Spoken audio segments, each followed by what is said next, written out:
Kamu ucapkan kalimat tadi sudah benar. Setelah itu diam. Nah, sekarang kamu berkompetisi dengan dia ya melalui perilaku. Apakah dengan ikut rehoboth kamu tambah rusak atau tambah baik? Apakah dengan dia ikut gerejanya dia lebih baik dari kamu? Dengan kamu diam, dia akan terus menyala sampai kamu buka mulut. Saya sering berkata begini ya, kalau memang saya ini sesat, mengajarkan ajaran setan, diberkatilah kamu.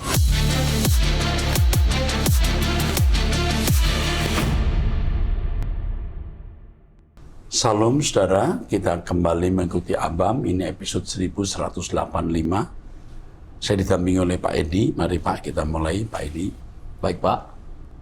Pertanyaan pertama dari seorang wanita, usia 66 tahun, status menikah, memiliki 2 anak, 4 cucu, tinggal di Jawa Timur, salah satu jemaat Protestan. Shalom, salam sejahtera Pak Eras, guru-guru rohani dan tim Abam. Bapak yang baik hati, tanggal 23 Juni yang lalu saya mengikuti ibadah di MAG jam 11 pagi dan saya duduk di deretan kursi bagian tengah dengan suami dan cucu laki-laki saya yang berusia 5 tahun. Waktu itu jantung saya sempat berdetak kencang saat Pak Eras berjalan mendekati kursi saya dan berhenti tepat di samping kiri saya, dekat jemaat laki-laki yang histeris saat dengar khotbah Bapak. Waktu itu rasanya saya ingin berbisik, memohon tumpangan tangan Bapak untuk cucu saya yang mengalami masalah dalam emosinya. Hal itu adalah kerinduan saya apabila bisa berkunjung ke Jakarta. Keinginan untuk jabat tangan dengan Bapak pun tidak terrealisasi karena ada acara penyerahan anak setelah ibadah, sehingga dengan berat hati saya harus meninggalkan ruangan ibadah. Dalam kesempatan ini saya menyampaikan kesaksian, di mana setelah saya mendengar berbagai khotbah Bapak, saya menjadi orang yang selalu dilimpahi sukacita, walau sebenarnya dari hari ke hari semakin banyak masalah yang menimpa saya. Sukacita ini juga menjadi motivasi yang sangat kuat bagi saya untuk selalu rendah hati dalam menghadapi sikap suami, anak, menantu, bahkan saudara yang seringkali menyakitkan, baik melalui sikap, perkataan, dan tindakan mereka. Saya berusaha menanggapi perlakuan mereka dengan jurus 3D, diam, diam, diam. Sambil introspeksi, apakah hal ini harus saya alami sebagai tuaian dari kesalahan yang saya sudah tabur di masa lalu? Melalui jurus yang Bapak ajarkan inilah, akhirnya saya selalu mampu menerima perlakuan dan sikap keluarga dengan ikhlas. Saya juga bisa mengikis kepahitan saya atas sikap mereka yang berubah setelah saya pensiun, di mana saya tidak lagi menuntut respek mereka seperti yang pernah saya peroleh saat saya masih mampu berikan mereka berbagai fasilitas sebagai komitmen saya untuk membahagiakan mereka apabila saya mendapat kesuksesan dalam karir saya. Kasih dan pengorbanan saya berpuluh tahun untuk membahagiakan mereka seakan seperti tidak terbekas. Saya baru menyadari mengapa Bapak sering memperkatakan agar tidak mencintai keluarga secara berlebihan sehingga menjadikan mereka berhala. Terima kasih Bapak atas pengajarannya yang menguatkan saya di saat saya terpuruk dan menjadikan saya selalu merasakan sukacita karena memiliki pengharapan dalam kekekalan. Benar kata Bapak, bahwa dengan berbagai persoalan yang menimpa, saya semakin rindu untuk segera bertemu Tuhan Yesus, memasuki langit baru, bumi baru, tempat di mana saya bisa mengistirahatkan hidup saya yang sangat melelahkan. Mohon doakan cucu saya ya Pak, agar kelak dia menjadi anak saleh. Bapak yang dipercaya untuk melakukan pekerjaan-pekerjaan di bumi, kiranya Bapak di sorga terus memberkati kesehatan Bapak dan tim agar dapat menyelamatkan jiwa-jiwa yang terhilang. Amin. Puji Tuhan ya, Ibu salah satu wanita yang telah diubahkan Tuhan melalui pelayanan kami. Nyata dari kesaksian yang telah Ibu nyatakan tadi. Ya, jangan kecewa kalau anak kita tidak memperhatikan kita sebagaimana mestinya. Satu ibu bisa merawat 5 anak sampai anak itu dewasa. Tapi 5 anak belum tentu bisa merawat satu ibu. Ini dunia. Sebab salah satu ciri dari manusia akhir zaman adalah tidak menghormati orang tua atau memberontak kepada orang tua. Ya, saya tidak mengatakan anak ibu memberontak, tetapi unsur seperti ini ada dalam kehidupan banyak orang dan kita harus mempersiapkan diri menghadapi keadaan yang terburuk. Ya, oke. Teruskan. Selanjutnya Pak, dari seorang pria. Sebentar, kalau nanti anaknya mau, cucunya mau didoakan, Ya. one day kita bisa doakan. Ya, satu hari kita bisa doakan. Oke. Oke, selanjutnya Pak, dari seorang pria usia 20 tahun, status single, tinggal di Jakarta. Shalom Pak Eras, saya saat ini tidak sedang ingin bertanya atau meminta saran dari Pak Eras. Saya hanya ingin bersyukur atas kehadiran Pak Erastus di hidup saya. Bapak Eras adalah Bapak rohani saya. Saya tidak dapat melihat Tuhan Yesus dalam hidup saya, tapi saya melihat Tuhan Yesus dalam diri Pak Eras. Karena Pak Eras, Tuhan Yesus menyita hidup saya. Tentu disita dalam konotasi yang positif. Hidup saya disita Tuhan bukan berarti hidup saya dirampas oleh Tuhan. Namun saya sedang bergumul dengan pikiran saya sendiri untuk dapat hidup dengan sempurna. Terima kasih Pak Eras telah menuntun saya. Oke. Ini keprihatinannya terhadap orang-orang di sekitarnya, yang orang-orang Kristen di sekitarnya yang tidak menjadi Kristen yang baik. Dia begitu prihatin, ya. Ada yang tidak hidup seturut kehendak Allah, ya begitu. Jadi prihatin lah, ya. Puji Tuhan, ini usianya berapa ya? 20 ya. Tahun. Ya, kamu menjadi berkat. Ya, kalau kamu terpanggil menjadi hamba Tuhan, penuhi panggilanmu dan hubungi saya bisa bantu kamu. Oke. Selanjutnya Pak, dari seorang pria usia 22 tahun, status belum menikah, tinggal di Sumatera Utara, salah satu jemaat Protestan. Shalom Om Eras, saya sedang bingung Om. Saya akhir-akhir ini merasa kurang sejahtera dengan gereja lokal karena gembala atau pendetanya yang bisa dibilang hanya mementingkan jemaat yang kaya saja. Dan khotbahnya pun seperti hampa. Salahkah Om jika saya memutuskan untuk jarang ke gereja dan lebih banyak mendengarkan Truth.id? Jujur, saat saya mengikuti ibadah live streaming di Truth.id ataupun saya download videonya, dan dengan itu saya lebih merasakan hadirat Tuhan. Terutama saat penyembahan, saya bisa meneteskan air mata. Itu saja Om pertanyaan saya, Tuhan Yesus memberkati. Ini laki-laki usia 22 tahun, hebat loh. Dia sudah bisa merasakan gereja yang kurang memberkati dia. Ya, tidak salah kalau kamu mengikuti Truth.id, tapi tidak bisa terus-menerus. Kamu harus punya kelompok. Kamu harus punya komunitas. Mungkin perlu dihubungi. Ini juga bisa menjadi jemaat online dengan teman-teman atau kelompoknya mengikuti khotbah lewat televisi. Ini jemaat online. Jadi kalau jemaat online itu bisa kita bangun, ya, kebaktian hanya melalui televisi, melalui video call, tapi dengan smart TV yang besar. Dan kami sedang merintis itu di banyak tempat. Jadi saudara kalau tergerak, saudara bisa membangun gereja Rehoboth online. Oke, teruskan. Oke, selanjutnya Pak, dari seorang wanita usia 46 tahun, status menikah, memiliki satu anak, tinggal di Jakarta, salah satu jemaat GSKI. Salam Pak Erastus, saya mau minta pendapat Bapak sebagai Bapak rohani saya. Sudah beberapa tahun sejak saya memilih berjemaat di GSKI MAG, saya dan suami akhirnya berbeda gereja. Suami saya inginnya saya tetap ikut dia di gerejanya, tapi makin lama saya makin mantap mengikuti Rehoboth. Saya menemukan Tuhan di GSKI ini. Awalnya saya diam Pak, seperti yang Bapak ajarkan, yaitu 3D, diam, diam, dan diam. Setiap kali suami saya menyerang ajaran Bapak. Sedangkan saya tidak pernah menjelekkan balik ajaran gereja dia. Tapi lama-lama suami saya ini seperti tidak puas-puas setiap kali dia kumpul dengan komunitas gerejanya. Dia selalu ungkit-ungkit bahwa ajaran Bapak Eras menyimpang. Bahwa dia sudah mengingatkan saya, tapi saya tidak mau dengar. Lalu membahas hal-hal tentang ajaran Bapak ke teman-teman komunitasnya. Saya yang awalnya diam akhirnya menjawab juga Pak.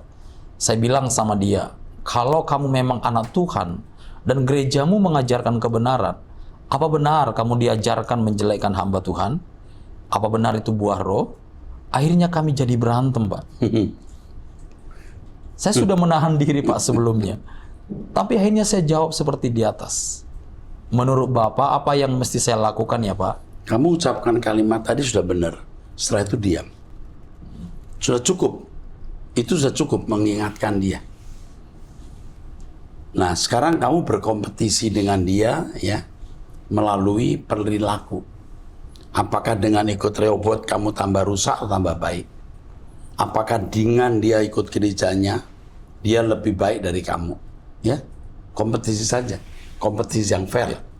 Oke. Selama ini saya diam, bahkan kalau ibadah minggu, saya selalu menemani dia ke gereja walau hanya kewajiban sebagai istri saja, Pak. Supaya rumah tangga aman tentram. Hanya saja, jika acara komunitas gerejanya, saya tidak bisa temani karena hari Jumat malam dan saya memilih ikut doa malam di GSKI MAG. Jadi setiap saya tidak bisa ikut komunitas, suami saya kesal dan mulai menyerang ajaran Pak Eras. Saya sering diingatkan dia untuk hati-hati dengan mulutnya.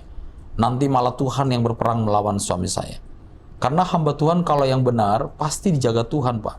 Akhirnya kita malah berantem, Pak. Berantem lagi, Pak. Saya harus berbuat apa ya, Pak? Saya heran ketika saya sudah diam, malah suami saya yang seperti tidak puas dan terus menjelekkan. Iya, dengan kamu diam, dia akan terus menyala sampai kamu buka mulut. Sekarang kamu diam saja, hanya menimpali 1-2 kalimat lalu diam. Misalnya kau berkata, ya saya ikut Pak Eras, saya merasakan hadiratnya di GSKI, ya, di doa dan saya berubah. Udah itu saja, lalu diam. Dia itu memang memancing kamu supaya kamu bicara. Saya sering berkata begini ya, kalau memang saya ini sesat, mengajarkan ajaran setan, diberkatilah kamu. Kamu melawan setan berarti kamu diberkati. Tapi kalau tidak, ya kamu punya resiko loh. Itu aja, sampaikan itu. Ya begitulah Pap, kalau memang kamu di pihak Tuhan, kamu diberkati Pap. Kalau tidak, ya pertimbangkan itu. Gitu. Cukup, gitu kita diam. Oke, terus. Saya jadi tidak damai sejahtera kalau ngobrol dengan suami. Terima kasih atas tanggapannya, Pak. Mohon pencerahannya ya, Pak. Tuhan Yesus memberkati. Jangan tidak ikut gerejanya dia, tetap ikut ya. Lalu hari-hari yang lain, kalau memang mendesak kamu harus ikut, ya ikut juga ya. Di situ kamu bisa jadi gerilya untuk menjadi berkat bagi teman-teman dia. Kamu bisa ajarkan. Sampai teman-teman dia akan lebih objektif melihat bahwa kamu istrinya lebih baik dari dia. Lalu mereka baru mengerti ternyata GSKI itu gereja yang membawa kepada kebenaran. Jadi kalau misalnya suatu hari Jumat ada acara penting, kamu tidak usah ke Rehoboth, ikut suami. Tapi kalau misalnya suatu hari bisa, kamu tetap ke Rehoboth. Jangan tinggalkan Rehoboth. Atau kamu bisa ikuti lewat true.id. Bisa. Cuman saya khawatir saja suamimu dipukul Tuhan ya. Baru dipaksa untuk mengakui kebenaran yang kamu percayai, kamu jalani. Tapi yang penting kamu diam. Oke. Terus. Selanjutnya Pak, dari seorang pria usia 24 tahun, status belum menikah, tinggal di Jakarta, salah satu jemaat karismatik.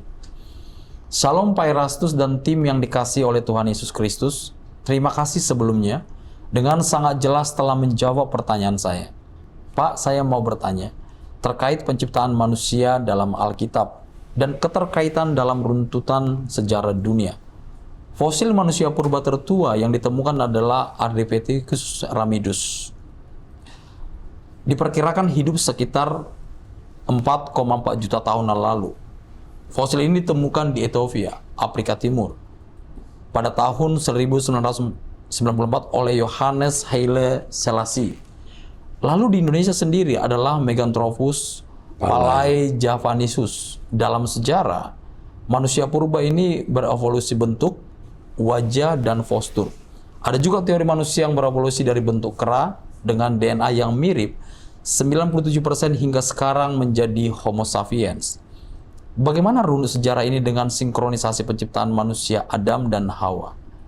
Apakah Adam dan Hawa diciptakan dengan model manusia purba yang kita ketahui sekarang? Sebab dalam kitab Kejadian, Allah menjadikan manusia sungguh sangat amat baik dan serupa gambar Allah. Ini kebingungan terbesar saya yang sampai sekarang belum ketemu, Pak. Lalu runut penciptaan dalam Alkitab digambarkan dalam kata hari. Tentunya satu hari dalam Tuhan berbeda satu hari menurut manusia. Tuhan menciptakan hewan-hewan di darat, air dan udara, baru manusia. Apakah dalam masa tersebut sama dengan terciptanya dinosaurus, Pak? Terima kasih atas jawaban Pak. Atas jawabannya, Pak. Tuhan Yesus memberkati dan sehat-sehat selalu ya, Pak. Diberkati terus dalam pelayanan agar menjadi berkat yang luas bagi sesama. Yang pertama, beberapa prinsip yang tidak bisa diganti atau ditukar. Prinsip yang pertama, bahwa ada Allah yang hidup. Itu fakta yang sangat cerdas. Dua, Allah yang cerdas ini Allah yang menciptakan langit dan bumi dengan segala isinya. Tiga, nah proses penciptaan inilah yang tentu tidak diceritakan secara sempurna oleh Alkitab. Pada mulanya Allah menciptakan langit dan bumi. Apakah itu hanya judul? Atau sebenarnya Allah sudah pernah menciptakan langit dan bumi dalam bentuk tertentu? Maka terjadilah kekacaubaluan. Itu di ayat yang kedua ya. Apakah pernah terjadi ada langit dan bumi lalu terjadi kekacaubaluan? Biasanya dihubungkan dengan Big Bang yang terjadi 300 miliar tahun yang lalu, sekitar itu. 300 miliar. Jadi kalau di sini baru 4 miliar itu masih kecil ya. Jadi Big Bang pernah terjadi 300 miliar tahun yang lalu. Oke, itu ya. Yang keempat, kalau ada makhluk seperti manusia bentuknya dan lain-lain, tapi tentu tidak bisa kita pastikan itu manusia. Mungkin persis seperti manusia dengan keadaan fisik metabolisme persis seperti manusia, tapi tidak segambar serupa Allah. Itu yang beda. Itu yang beda. Itu ada setelah 6.000 tahun ini. Itu yang saya pahami. Jadi saya nggak bingung lagi. Lalu kalau kita menemukan, kalau dunia menemukan ini umurnya batu ini sekian miliar tahun, lah memang pada mulanya kan tidak, sudah ada keadaan dunia ini sebelum ditata menjadi bumi seperti ini kan sudah ada bahannya. Berapa miliar kita nggak tahu, betapa triliun tahun. Jadi kita tidak perlu bingung hal itu. Jadi bisa sudah ada makhluk seperti manusia, termasuk dinosaurus dan lain-lain. Tapi setelah penciptaan mungkin tidak lagi ada. Atau kalaupun ada, tidak seperti makhluk-makhluk sebelumnya. Yang jadi timbunan lalu jadi minyak dan lain sebagainya. Ini timbunan minyak bukan 3-6 ribu tahun loh. Itu timbunan fosil-fosil yang miliaran tahun loh. Baru jadi minyak ya. Nah itu kemungkinan memang sebelum ada bumi yang baru ini, 6.000 tahun ini sudah ada. Itu mah bukan hal yang luar biasa. Biasa aja kali. Oke? Cukup jelas ya? Oke, teruskan. Oke, selanjutnya Pak, dari seorang ibu, seorang perempuan, usia 50 tahun, status menikah, memiliki 3 anak, tinggal di Jawa Timur. Pak, saya menulis ini ingin mendapatkan pencerahan hidup dan kekuatan. Pada awalnya saya dimintakan tolong sama kedua pendeta ini untuk membuka persekutuan di rumah kami. Beliau sepasang suami istri. Beliau keluar dari gereja lama sebab perang dingin selama bertahun-tahun dengan bapak ibu gembalanya. Pak, yang saya tanyakan, kedua hamba Tuhan ini sebenarnya pernah ditawarkan mengembalakan jemaat di 2 desa tapi jauh dari kota. Beliau tidak mau karena merasa kejauhan. Sedang beliau sekarang merintis di rumah kami yang di kota dan hanya ada 3 jemaat, ditambah keluarga kecil kami. Saya pernah usul, Pak, jangan ada kantong persembahan. Selain jemaat cukup sedikit, ketika teman kami ini pengangguran semua dan ekonomi sangat sulit. Namun usul saya ditolak dengan alasan persembahan itu untuk mendidik jemaat agar belajar menabur. Terus terang saya sedih. Yang bikin saya semakin sedih, beliau ini sering mengumbar keterbatasan hidupnya dengan tidak punya uang. Tidak bisa bayar cicilan rumah, kurang ini itu dan banyak lagi kepahitan hidupnya. Dengan kondisi hamba Tuhan seperti ini, hanya membuat kita-kita ini jemaatnya tambah merasa terpuruk rasanya. Padahal saya ini sama keluarga hampir diam dan tidak pernah pamer-pamer kekurangan ekonomi walaupun sulit. Pak, bagaimana kami menghadapi kedua pendeta ini? Kalau kami bawa jiwa-jiwa kok rasanya tidak dapat kekuatan. Malah seperti acara kumpul-kumpul saja. Apalagi kalau ada acara-acara seperti Natal, Paskah, semua beban untuk makan-makan dibebankan kepada jemaat. Sedang beliau kan terbatas. Pasti acara ini beliau undang banyak saudara seiman. Kalau kami sebenarnya tidak pernah sayang untuk pengeluaran ini, tapi hamba Tuhan ini semakin tidak dewasa sikapnya. Selalu mau dilayani dan kadang tidak musyawarah. Kalau ada acara langsung ambil keputusan. Pak, bagaimana cara menyikapi beliau ini? Saya selama ini hanya berpikir fokus berdoa saja, itu tidak pernah sia-sia. Tapi pemimpinnya kok begini? Terima kasih Pak Eros dan tim Abam. Jawaban Bapak Eros sangat kami tunggu. Diberkati pelayanan Bapak yang luar biasa ini dan terima kasih. Hamba Tuhan yang Ibu maksudkan ini sangat tidak berkualitas. Kenapa dia bisa benturan dengan gembalanya? Itu juga harus menjadi pertanyaan. Kalau dia hamba Tuhan yang baik, sulit loh keluar dari gereja pengembalaan kecuali alasan yang kokoh. Tapi kalau dengan mentalitas begini, saya tidak yakin dia hamba Tuhan yang baik. Jemaat miskin dia mengedarkan kantong kolekte. Waduh. Kita jemaat kaya saja tidak mengedarkan kantong kolekte. Supaya jemaat itu benar-benar fokus ke Tuhan. Tidak nagih-nagih perpuluhan buah sulung. Yang penting jemaat bertumbuh menjadi anak-anak Allah yang layak menjadi anggota keluarga kerajaan Allah. Itu dulu. Apalagi kalau sampai cerita kekurangan, kontrak rumah, wah ini hamba Tuhan yang nggak benar. Saya kira Anda tidak bisa teruskan hubungan dengan hamba Tuhan ini. Percuma. Anda sampai tidak berani kan mengundang orang ke gereja Anda, karena nggak memberkati pendeta ini. Saya kira Anda mulai bersiap-siap tidak bergabung dengan pendeta seperti ini. You akan stres dan saatnya nanti juga akan pecah. Kalau Anda ada jemaat, ya, Anda cukup aja pasang TV besar di situ, mendengarkan khotbah saya. Ibadahnya di rumah dia, Pak. Iya, bisa. Tutup aja. Kalau saya tutup aja. Tapi tentu saudara berdoa dulu ke Tuhan ya. Tapi saya kira tutup saja. Apalagi kalau Anda sudah ikut khotbah saya, waduh jauh. Pendeta seperti ini. Saya juga nggak ngerti ya pendeta seperti ini. Kasihan sih. Kasihan sekali. Ini kalau kita kasih kesempatan misalnya melayani gereja kita misalnya. Jadi pengerja, kita cukupi. Nunggu aja dia memberontak. Menjelekkan kita, lalu bikin gereja baru. Oh, you mau bikin pun kita dukung. Tapi kalau pakai acara merusak nama baik kita itu jadi masalah. Dan itu bakal begini modelnya orang-orang ini. Saran saya adalah tutup kebaktian itu. Lalu bikin kebaktian baru tanpa pendeta. Pendetanya berkiblat langsung ke Rehoboth. Kami mengembalakan sampai kamu nanti jadi gembalanya. Atau suamimu jadi gembalanya. Oke? Udah, itu saja. Kasihan loh, sedih dengar pendeta begini. Selanjutnya Pak, dari seorang pria usia 22 tahun, status mahasiswa tinggal di Jakarta, salah satu jemaat GSKI. Salam Pak Erastus, saya minta izin untuk bertanya Pak tentang khotbah Bapak pada hari Jumat 6 September lalu. Pak Eras ada mengatakan bahwa Allah tahu semuanya. Bahkan tanpa kita bicara pun Allah sudah tahu. Akhirnya saya memiliki pertanyaan.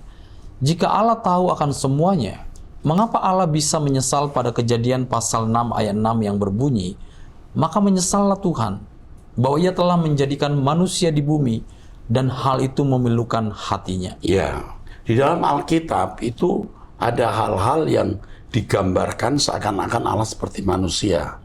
Tangannya terulur, telinganya, apalagi punya telinga seperti kita. Itu namanya bentuk antropomorfisme. Penggambaran Allah seakan-akan seperti kita sebagai jembatan untuk bisa memahami Allah.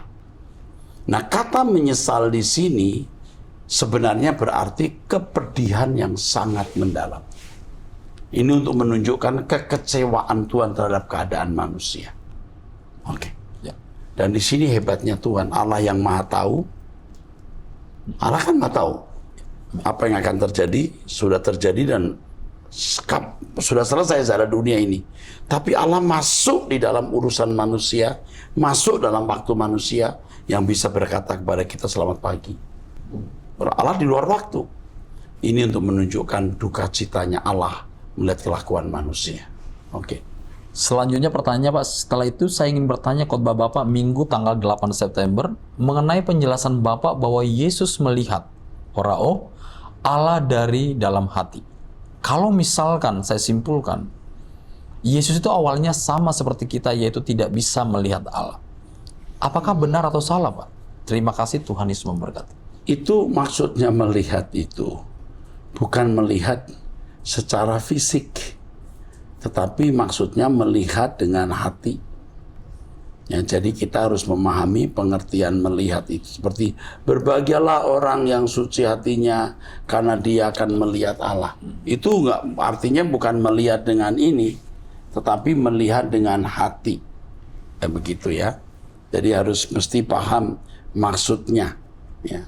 Melihat dengan hati itu harus dipahami dengan benar. Horao. Dalam teks aslinya itu horao. Ya. Itu bisa to see with the mind. Bisa juga pakai mata memang, tetapi kata horao bisa to see with the mind, dengan pikiran. Oke? Teruskan. Oke. Selanjutnya Pak, dari seorang pria usia 33 tahun, status menikah, memiliki 2 anak tinggal di Surabaya. Shalom Pak, saya ingin bertanya tentang beberapa hal. Dalam Yohanes pasal 14 ayat 13, dan apa juga yang kamu minta dalam namaku, aku akan melakukannya, supaya Bapa dipermuliakan di dalam anak. Mengapa kita diajarkan untuk meminta dalam nama Tuhan Yesus? Apakah Tuhan Yesus yang akan melakukannya? Yang pertama, kita sampai atau bisa menjumpai Bapa karena lewat Yesus. Tanpa Yesus tidak seorang pun sampai kepada Bapa. Yohanes 14 ayat 6. Dalam nama Tuhan Yesus menunjukkan bahwa keberkenanan kita menghampiri Allah karena Tuhan Yesus. Sekaligus hal ini menunjukkan bahwa sumber berkat itu Allah Bapa, bukan Yesus. Yesus menjadi sarana. Oke. Menjadi alat, akulah jalan, tapi bukan tujuan. Oke. Selanjutnya dalam Yohanes pasal 14 ayat 23, jawab Yesus, jika seorang mengasihi aku, ia akan menuruti firman-Ku dan Bapa-Ku akan mengasihi dia. Dan kami akan datang kepadanya dan diam bersama-sama dengan dia. Mengapa kata kami, Bapa dan Tuhan Yesus, akan datang dan tinggal bersama orang percaya? Ya memang pribadi Bapa dengan pribadi Yesus itu beda. Dua pribadi. Makanya kalau teolog ada yang mengatakan atau pengajaran mengatakan bahwa Yesus itu Yahweh sendiri, itu ngawur sekali. Itu kan kelompok Oneness. apa? Oneness. Bukan, ini bukan oneness, Trinitas. Justru Oh, iya, ada kelompok Trinitas ya. Ada kelompok, mungkin tidak semua Trinitas ya. Tidak semua Trinitarian. Tapi saya pernah membaca seorang Trinitarian yang menunjukkan bahwa Yesus itu adalah Yahweh sendiri. Jadi oneness juga ya, betul. Oneness itu betul. Itu oneness. Tapi Trinitarian itu ada kelompok Trinitarian yang begitu. Oh iya. Iya. Jadi Trinitarian ini jadi oneness, pernah saya baca juga. Kalau you begitu berarti oneness loh, gitu ada. Betul juga, betul. Iya. Tapi kebetulan bayangan saya ke Trinitarian, Pak Edi melihat itu dari oneness, betul. Sama seperti orang berkata Pak Eras itu seperti saksi Yehova. Loh, justru Trinitas yang seperti saksi Yehova. Saya yang tidak seperti saksi Yehova. Saksi Yehova dan Trinitas sama-sama mengakui bahwa Logos itu pribadi. Bedanya kalau Trinitas mengakui Logos itu sejajar dengan Allah. Tapi kalau saksi Yehova, Logos itu suatu Allah yang tidak sejajar dengan Allah. Sama-sama mengakui. Kalau Erastus gimana? Logos itu Allah sendiri. Metonimnya, aliasnya. Jadi yang mirip saksi Yehova bukan Erastus, Trinitas. Ya seperti ini tadi ya. Kami itu memang dua. Dua pribadi. Nggak bisa, Dua pribadi, Pak. Dua pribadi nggak bisa oneness. Ya Bapak, ya anak sama misalnya di sini Pak Eras. Nanti di rumah dipanggil Pak Dono. Gitu kan? Oh, dua orang. Enggak, satu orang yang itu tuh oneness namanya. Bukan begitu kan? Ya. Oke, teruskan. Selanjutnya pada Yohanes pasal 5 ayat 19, maka Yesus menjawab mereka katanya, aku berkata kepadamu, Sesungguhnya anak tidak dapat mengerjakan sesuatu dari dirinya sendiri. Jikalau tidak, ia melihat Bapa Jikalau mengerjakan. tidak, ia melihat Bapa. Jikalau tidak, ia melihat Bapa mengerjakannya. Sebab apa yang dikerjakan Bapa, itu juga yang dikerjakan anak. Bagaimana mungkin manusia hanya dapat melakukan apa yang dilakukan oleh Bapa dan tidak dapat bertindak di luar kehendak Bapa? Dapatkah malaikat dan Adam melakukan hal tersebut? Bagaimana mungkin manusia hanya dapat Melakukan apa yang dilakukan oleh Bapa? Ini maksudnya apa ya? Jadi karena Yesus mengatakan dia hanya mengerjakan apa yang dilihat dikerjakan Bapa. Bisa. Justru kita semua harus begitu. Ya. Kalau you mengakui Yesus itu Allah sendiri, ya otomatis nggak bisa dicontoh. Dia Allah sendiri bisa melakukan segala sesuatu dengan mudah. Tapi dia manusia yang sempurna, bukan manusia yang biasa. Yang dalam segala hal disamakan dengan kita. Tapi bisa melakukan apapun yang Allah kehendaki. Dan itu menjadi teladan kita untuk berbuat hal yang sama. Oke, teruskan. Dalam Yohanes pasal 5 ayat 23, yaitu supaya semua orang menghormati anak sama seperti mereka menghormati Bapa. Barang siapa tidak menghormati anak, ia juga tidak menghormati Bapa yang mengutus dia. Menganjurkan untuk kita menghormati Bapa seperti menghormati anak. Apakah ini tidak menggambarkan kesetaraan? Ya, kalau saya menyuruh Pak Edi datang ke satu tempat atas nama saya, itu kurang ajar terhadap Pak Edi. Itu kan kurang ajar terhadap saya. Harus menghormati Pak Edi karena saya. Hormati Pak Edi seperti kau menghormati saya. Tapi ini tidak bicara soal kualitas penghormatan. Ya. Menghormati saja. Ya. Seperti saya dihormati. Saya punya anak, dihormati nggak? Ya. Kalau nggak menghormati anak saya, nggak menghormati saya. Tapi apakah penghormatan itu sama kualitasnya? Itu nggak bicara soal kualitas terus dijadikan setara. Nggak bisa. Anak tetap anak, bapak tetap bapak. Punya hierarki. Oke. Jelas ya? Jelas. Oke. Selanjutnya di Yohanes pasal 5 ayat 25, aku berkata kepadamu, sesungguhnya saatnya akan tiba dan sudah tiba, bahwa orang-orang mati akan mendengar suara anak Allah, dan mereka yang mendengarnya akan hidup. Tentang orang-orang yang mendengar suara anak Allah akan hidup, apakah ini menggambarkan kebangkitan orang mati waktu Tuhan Yesus bangkit?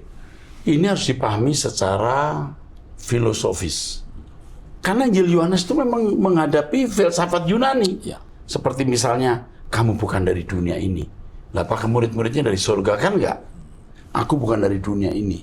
Harus diartikan dengan benar. Aku ada sebelum Abraham ada.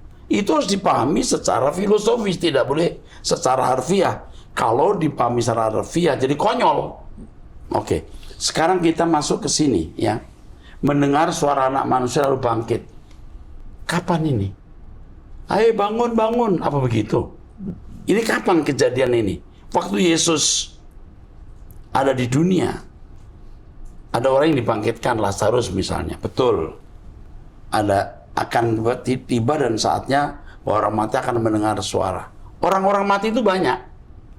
Sebenarnya ayat ini tidak menunjukkan bahwa oleh korban Yesus ada pengharapan kebangkitan dari antara orang mati. Itu. Kalau Yesus tidak mati di kayu salib, semua masuk neraka. Nggak ada pengadilan, karena semua manusia berdosa. Tapi dengan Yesus mati ada jaminan. Pengadilan dan kemungkinan orang bisa dibangkitkan. Itu saja. Terus. Karena dalam Matius pasal 27 ayat 53, dan sesudah kebangkitan Yesus, mereka pun keluar dari kubur, lalu masuk ke kota kudus dan menampakkan diri kepada banyak orang. Terlihat bahwa Tuhan Yesus mengklaim dirinya sebagai Allah, karena Allah saja yang dapat membangkitkan orang mati dengan suaranya. Dengan ini Tuhan Yesus mengaku dirinya sebagai Allah, tetapi dia bukan Allah Bapa. Ya, Yesus memang Allah. Saya nggak pernah bilang dia bukan Allah loh. Yesus juga Allah, tapi bukan Allah Bapa. Hanya, jangan salah, Yesus pun bangkit karena Allah Bapa, bukanlah dirinya sendiri. Ayat firman Tuhan mengatakan Allah yang membangkitkan dia. Tapi karena kebangkitan Yesus, berarti kemenangannya atas dosa, maka ada kebangkitan dari antara orang mati. Jadi kalau dikatakan Yesus membangkitkan, itu bukan karena kuasa Yesus. Yesus sendiri bangkit karena Allah Bapa kok. Tapi karena kebangkitannya, maka ada kebangkitan dari antara orang mati. Dan khususnya untuk Matius 27:53, ini yang dibangkitkan ini kan kebangkitan pertama sebenarnya ini. Orang-orang saleh. Yang saya pahami akan duduk sebagai 24 tua-tua di surga yang dilihat Yohanes di Pulau Patmos. 24 termasuk Abraham, Samuel dan lain-lain. Ya. Salomo saya nggak tahu, itu istrinya banyak ya jelas ya. Tapi yang lain mungkin bisa. Oke. Kemudian saya ingin bertanya Jelasnya ini. Jelas, Pak. Oke, yuk. Kemudian saya ingin bertanya mengenai Keluaran pasal 4 ayat 24 sampai 25. Tetapi di tengah jalan, di suatu tempat penginapan, Tuhan bertemu dengan Musa dan bermaksud membunuhnya. Lalu Zipora mengambil pisau batu, dipotongnya kulit katan anaknya, lalu menyentuhkan kulit itu ke kaki Musa sambil berkata, "Sesungguhnya engkau pengantin darah bagiku." Mengapa setelah Tuhan menyuruh Musa menemui Firaun, Tuhan berencana membunuh Musa? Dan mengapa Zipora dapat mengetahui harus melakukan sesuatu sehingga ia menggunting katan anaknya dan menempelkannya pada Musa? Dan mengapa Tuhan membiarkan Musa setelah hal itu terjadi? Mohon maaf, saya masih agak bingung dengan tentang monoteisme ataupun Tritunggal. Terima kasih atas jawabannya, Pak. God bless you. Ini umurnya berapa? 33 tahun. Kita kasih bukunya ya. Jangan lupa. Oke. Ini pertanyaan yang sering muncul soal Zipora ini. Sebenarnya di ayat ini kita harus melihat dengan kacamata Yahudi dan kacamata Kristen. Betapa pentingnya sunat. Tidak sunat bukan umat pilihan. Nah sekarang Musa mau membebaskan bangsa Israel untuk kembali menjadi umat Allah. Anaknya sendiri bukan umat Allah. Begitu pentingnya sampai seakan dalam tanda kutip Allah membunuh Musa. Karena begitu pentingnya pengakuan umat itu. Nah itu yang penting sebenarnya itu. Pakailah kacamata Yahudi. Kita akan memahami ayat ini. Ya. Cukup. Kita akan bersambung di episode yang akan datang. Tuhan memberkati.